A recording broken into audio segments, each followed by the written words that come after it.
all the top rankers who have cracked the exam in the very first attempt, they have avoided these mistakes. Prelims is not just about solving, it is also about elimination. ये तो कभी मत करना, ये बहुत important है, बहुत important है. मतलब to be really honest, ये एक काफी deciding factor है. ये गलती मैंने करी थी. Don't repeat that mistake. Hello everyone, I am Sajal Singh, and in today's video, I will be talking about 5 critical mistakes that you need to avoid in your very first attempt.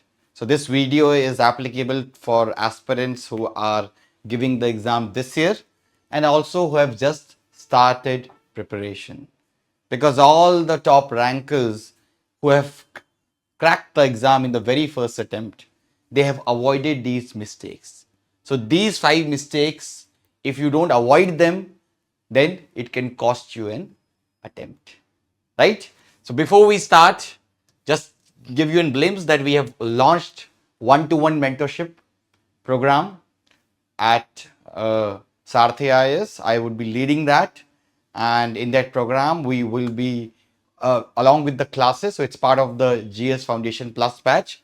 Along with the classes, you'll also get a personal mentor who is an interview given mentor who will be part of your journey throughout your preparation, who will assess your performance, who will make a plan for you, individualized plan for you, and ensure that you are on the right track. So you can check out that. You can, if you want to know more about the program, in the description box there is a form. You can fill the form.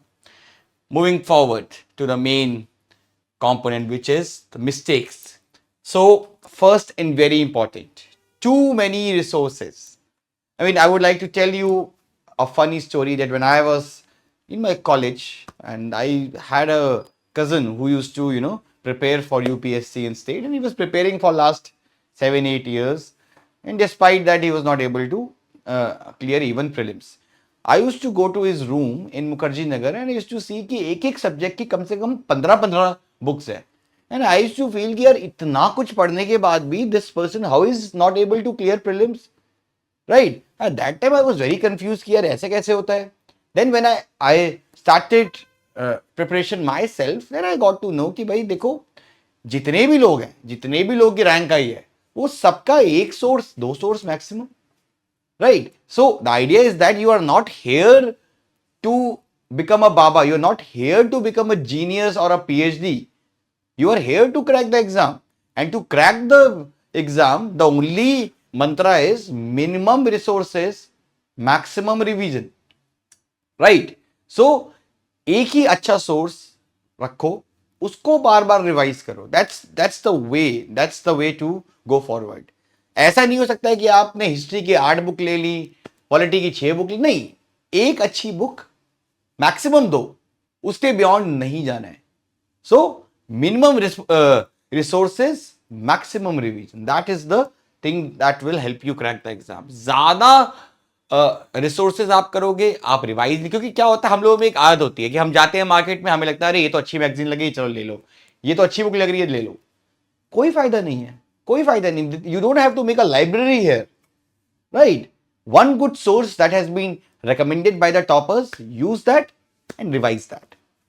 Second, not choosing optional, not choosing right optional. ये बहुत important है, बहुत important है. मतलब to be really honest, ये एक काफी deciding factor है, क्योंकि कहीं ना कहीं if I tell you about my story, I got highest marks in GS in my last attempt in mains, more than rank 1.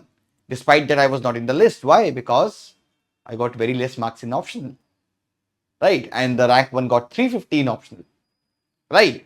So ultimately, just understand this thing. GS में मेरे उससे ज़्यादा marks थे और ऑप्शनल में उसके मुझसे बहुत ज़्यादा. ठीक है, तो ऑप्शनल की वजह से he got rank 1 and I was not in the list. तो that is the difference which an optional can make in your life. अब ऑप्शनल में ईगो मत लो कि मैंने सब्जेक्ट में ग्रेजुएशन में मास्टर्स में टॉप किया तो मैं यही ऑप्शनल लूंगा. नहीं, ये गलती मैंने करी थी. Don't repeat that mistake.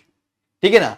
तो ऑप्शनल लेने का इट्स वेरी इंपॉर्टेंट कि आपको इंटरेस्ट आना चाहिए. ये नहीं कि टॉपर ने बोल दिया या मेरे फ्रेंड्स ने ले लिया तो आपने ले लिया. नहीं, you have to see whether you are apt for that optional, it is generating interest because आपको जीएस लेवल की ऑप्शनल में तैयारी नहीं करनी है, आपको काफी टफ, काफी हाई लेवल की तैयारी करनी है। तो अगर इंटरेस्ट नहीं आएगा तो आप उस लेवल का आंसर लिख नहीं पाओगे। थर्डली, उसका जीएस से क्या अलाइनमेंट है, कितना अलाइनमेंट है, सिलेबस कितना ज्यादा है। So all these things have to be kept in mind while deciding which optional to choose, right? Third and very important, not solving at least 5000 prelims question. इतना तो करना ही है, इतना तो आपको करना ही है, क्योंकि देखो एंड ऑफ द डे में क्या है, आप साल भर whatever you are reading, it is those 2 hours that will decide your fate, that will decide that whether you are writing mains or not. और उस 2 घंटे में अपने आप को बेस्ट परफॉर्म करने के लिए इट्स वेरी इंपॉर्टेंट दैट आप क्वेश्चंस को सॉल्व करें, because when you solve the questions it helps you in various things. First, it identifies, you are able to identify what is your strength, what is your weakness, and that's very important, because without giving test you feel that you have done the chapter well, but test के बाद आपको पता लगता है कि कौन से, which are your strength areas, which are your weak areas, where to focus upon more, where to focus upon less, and based on that you can do effective revision. You can re-strategize your preparation. You can focus on, let's say there are 30 chapters in a book, you know that you are struggling in those 4 chapters. You will revise those 4 chapters again and again. So one thing is identifying your strength and weakness. Second thing is that by solving 5000 MCQs, you are able to understand the language of the UPSC. कि UPSC की language क्या है. You are able to identify कि आपका preparation gap क्या है. Yeah, right. You are able to identify कि आप क्वेश्चंस क्यों रॉन्ग कर रहे हो, आपका क्या फैक्चुअल नहीं है, आपने रिवाइज नहीं किया है, आपकी कॉन्सेप्चुअल वीकनेस है, and based on that you can do the course correction, right. Also solving these helps you in building the exam temperament, learning the art of application, learning the art of elimination. ठीक है ना, because prelims is not just about solving, it is also about elimination.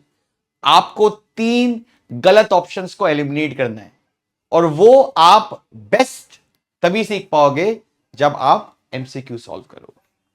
तो यहां पे test series के questions, PYQs दोनों मिला के कम से कम 5000 क्वेश्चंस तो आपको सॉल्व करने ही है.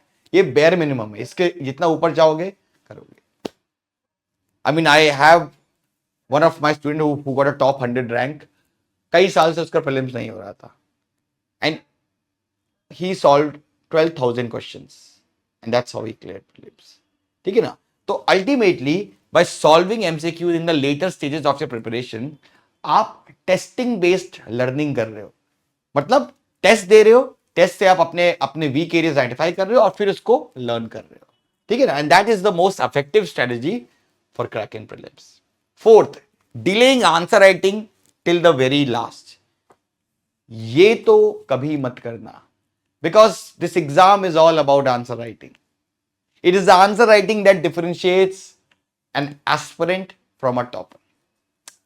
कितना भी आपने नॉलेज गेन कर ली हो, ठीक है ना, मतलब इतने सारे मेरे सामने एग्जाम्पल हैं जहां पे नॉलेज की तो लोगों में कमी नहीं है, but they are not able to crack the exam because उस नॉलेज को अप्लाई कैसे करना है आंसर्स में, 150 वर्ड में, 200 वर्ड में, ये ट्रिक उनके पास नहीं है.